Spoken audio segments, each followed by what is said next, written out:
Bugatti Chiron. Sir? Thank you, Mr. President. Good afternoon, Mr. President, distinguished colleagues. Kung natatanda niyo po, during the budget hearing last year ng Committee on Finance, akin pong tinanong mga opisyal ng Bureau of Customs tungkol sa dalawang Bugatti Chiron na nag-viral sa social media dahil paggalagala ito sa mga kalye ng Metro Manila. Ang Bugatti Chiron ay isa sa pinakamahal na sasakyan sa buong mundo na nagkakalaga ng 3 million US dollars kada isa. Ulitin ko po, 3 million US dollars kada isa. Madami na pong nangyari mula nung araw na yon. Panoorin po natin video.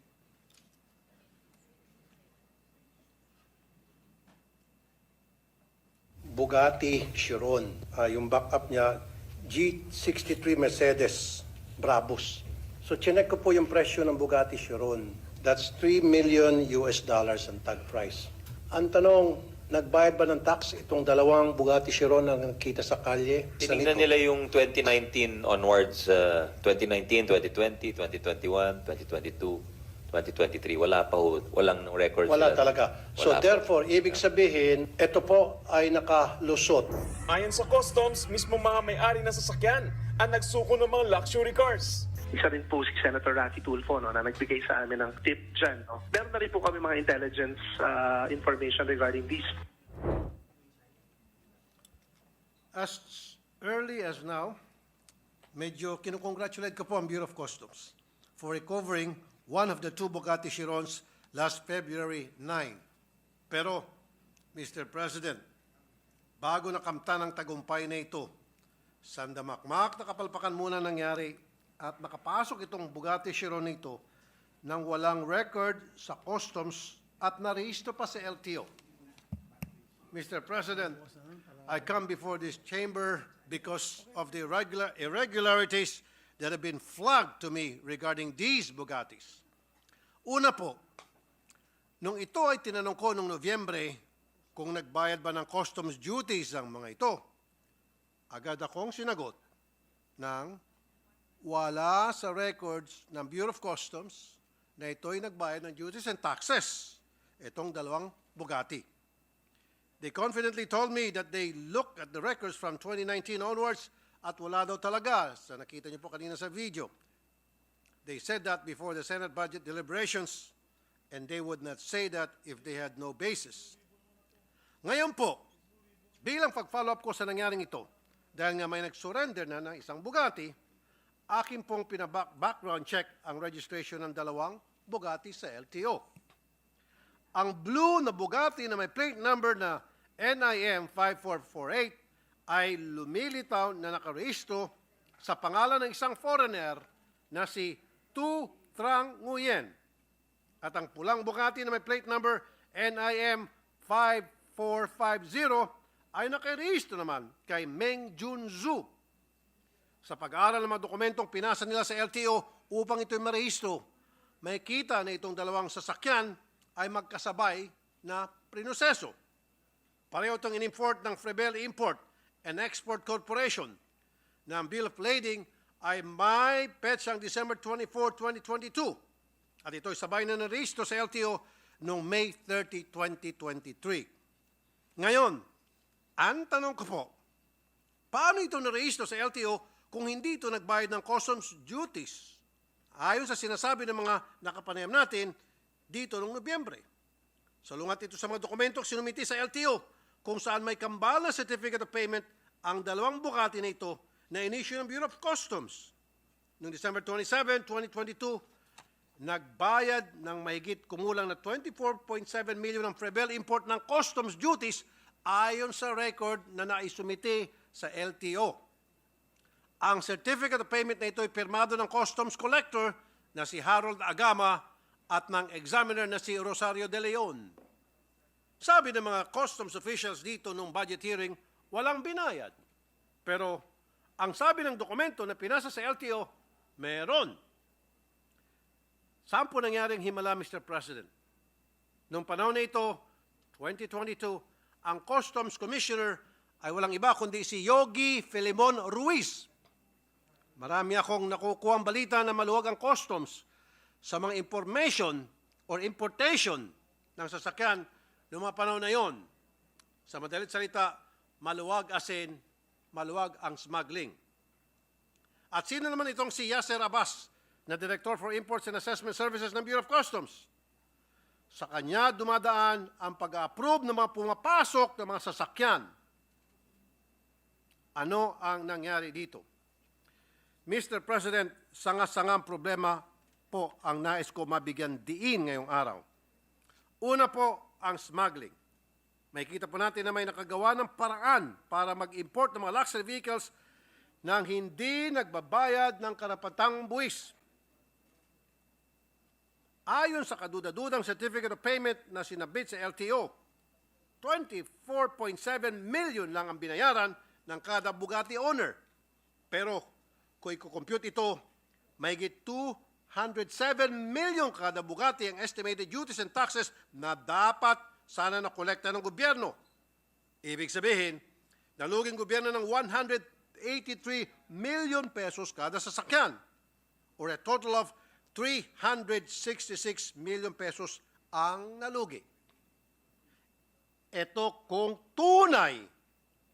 ay kung tunay ang mga dokumentong sinumitin nila sa LTO. Tinawagan po namin ulit ang customs tungkol sa certificate of payment na ito. Ang sagot po ng customs kaninang umaga sa amin ay doubtful daw po sila sa legitimacy ng mga dokumento na sinabit sa LTO. Hindi pa po kami kayang idiretso. Pangalawa, Mr. President, may problema po ang LTO sa kanilang registration process. Paano po ito nakalusot? Napakarami na pong pagkakataon na may mga smuggled luxury vehicles na narehistro ang LTO. Siyempre, sasabihin nila, tinignan nila mga pinasang mga papeles at ito'y wala namang kahinahinala sa kanila nakikita. Ito na nga ang gusto kong matutukan natin dito. Sana maisaayos na ang modernization program ng customs para madaling mag-coordinate ang iba't ibang ahensya ng gobyerno tulad ng LTO. Dehado po ang taong bayan dito.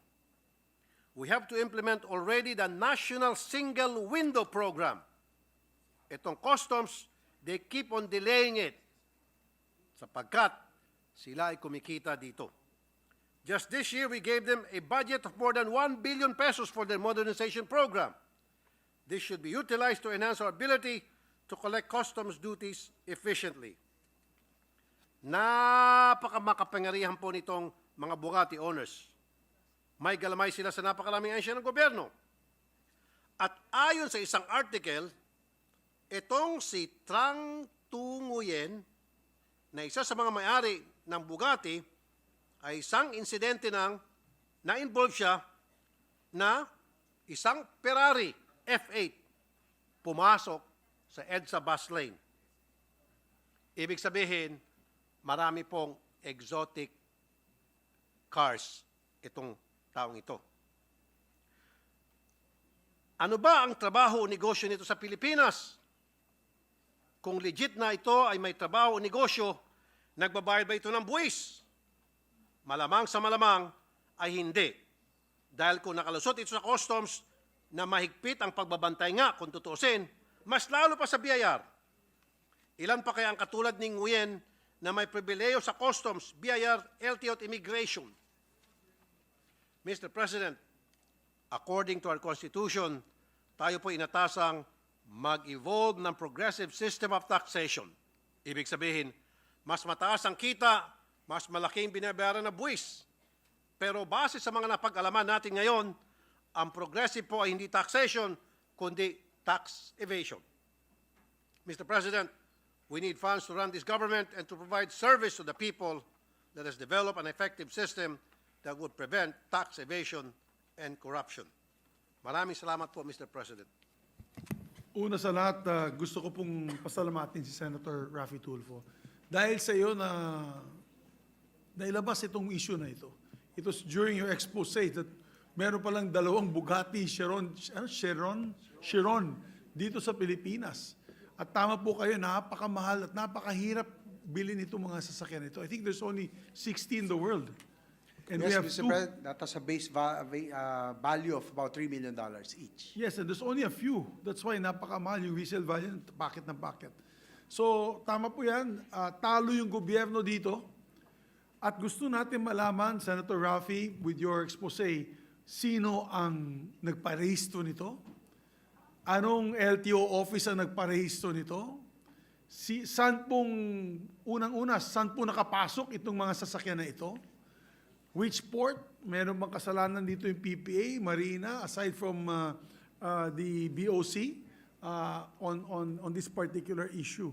So we are one with you. That's why my suggestion to the staff, i-refer na po ito kaagad sa Blue Ribbon Committee para sabina na natin lahat itong mga agencies kaagad na to, and then tignan natin anong parusa ang maibibigay natin sa mga kasabwat dito sa krimen na to. I'm with you 1,000% on this. And I know that's why Senator Bato is listening intently, because that is also a law enforcement issue. Smuggling is, imagine kung nakaka-smuggle sila na napaganda sa sasakyan. Ano pang na-smuggle kaya nila before that? Could be drugs. Could be drug paraphernalia and equipment. So, I'm with you there. And also want to find out also the background nitong mga may-ari nito. Sino ba ito? Ang yayaman na nila, ang yayabang pa. Puro mga foreign nationals daw eh. So imagine if foreign nationals can trample on our own local laws. Our national sovereignty is being tested here. We have to put a stop on these shenanigans. Parang lumalabas sa mga agencies na ito, pera-pera lang. Di ba? Kung sinong mayaman, maski na foreigner, makakuha na nga ng papeles na makatira dito sa Pilipinas, nagpapasok pa sila ng isang katutak na mga smuggled vehicles na napakamahal at hindi nagbabayad ng tamang buwis. So, congratulations, kudos to you, Senator Tulfo, for that. Kudos to you.